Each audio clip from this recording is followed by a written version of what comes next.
Cette balado partage l'histoire d'Audrey. Audrey a participé à un projet de recherche sur les expériences d'exclusion et d'inclusion sociale parmi les personnes vieillissantes en situation de neurodiversité et leurs familles.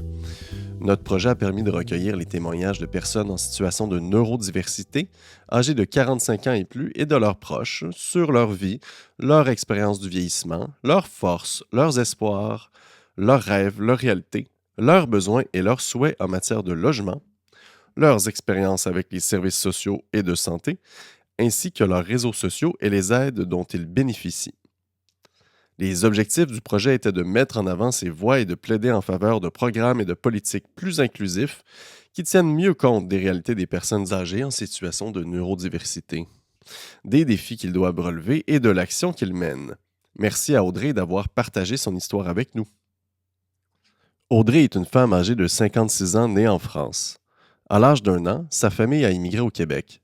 Elle habite dans l'ouest de l'île de Montréal où elle a complété ses études dans des classes adaptées et a tissé des liens d'amitié qui perdurent dans le temps. Audrey a vécu une vie faite de succès, de défis et de transitions.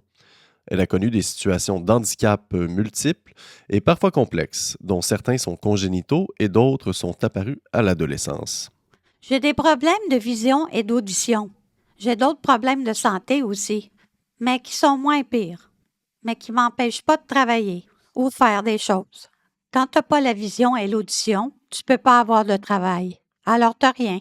À l'âge adulte, lorsque son audition continue de se détériorer, elle accepte avec le temps de porter un appareil pour la première fois et elle entend les bruits de la nature pour la première fois. C'est un moment marquant pour elle. J'entendais vraiment l'océan. C'était la première fois que j'entendais le vent dans les arbres, puis tout ça. Audrey a également connu des changements dans son environnement à différents moments de sa vie, notamment en vivant avec d'autres personnes, colocataires et parents, en appartement semi-supervisé, en foyer de groupe et en vivant seule. Elle considère que vivre seule et être indépendante est la situation la plus satisfaisante parce qu'elle peut prendre ses propres décisions au quotidien. Tu peux faire ce que tu veux. Tu peux t'endormir devant la télé. Il n'y a personne qui dit rien. D'être en appartement. La liberté. Au fil des années, Audrey a connu diverses relations sociales au sein et en dehors de l'environnement scolaire et socio-professionnel, à partir de réseaux informels et informels.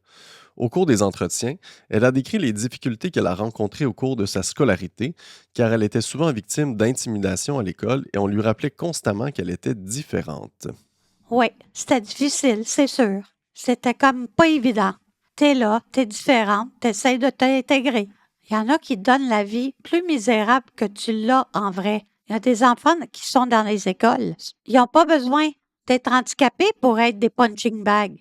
Malgré le dénigrement qu'elle a subi de la part de ses pairs, Audrey fait preuve d'empathie à leur égard. Je ne sais pas ce que ces gens-là ont eu après. Peut-être qu'ils ont eu une vie différente. Je me dis que peut-être que ceux qui ont fait du mal aux autres dans leur jeunesse, peut-être qu'ils ont vécu après ça, peut-être que leurs enfants étaient différents. On ne sait pas. On ne connaît pas l'avenir de personne.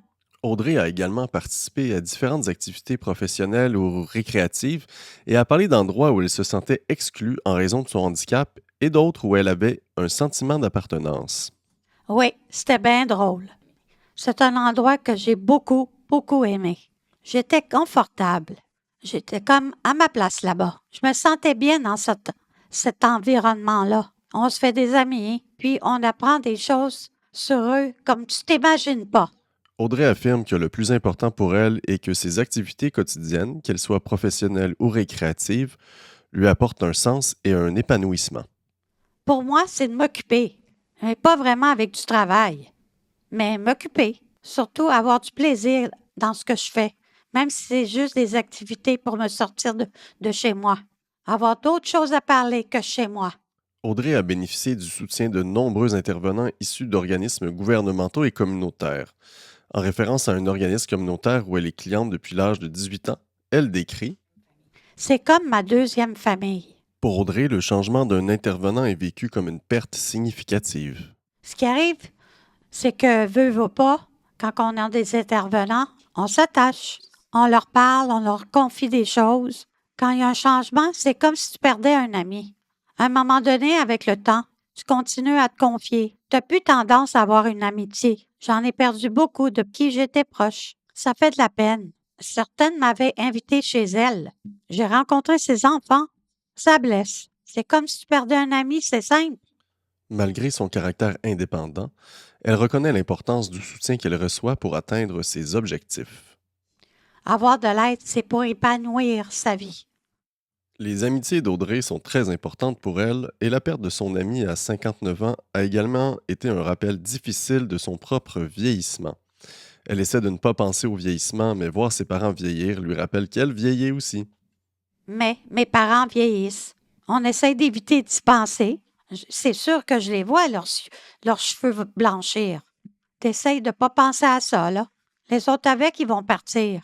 Ça va être malheureux. C'est sûr qu'ils vieillissent. Toi, tu vieillis, mais eux, ils ne peuvent pas faire autrement que de vieillir aussi.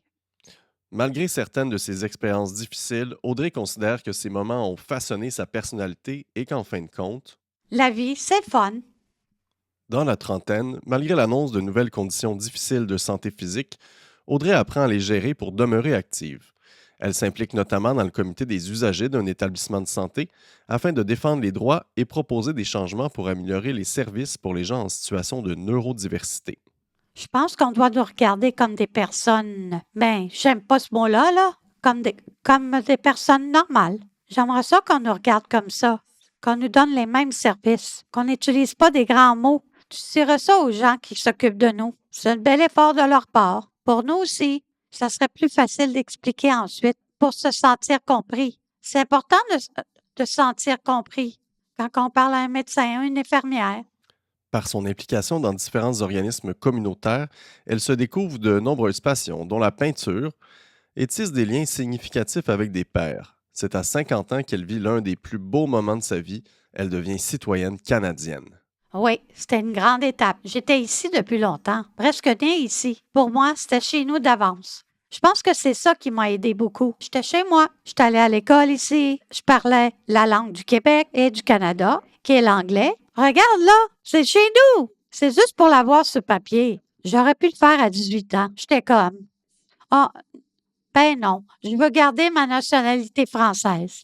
J'avais pas les mêmes ambitions parce que j'étais jeune. Après ça, en vieillissant, tu t'aperçois qu'il y a plusieurs choses qui changent.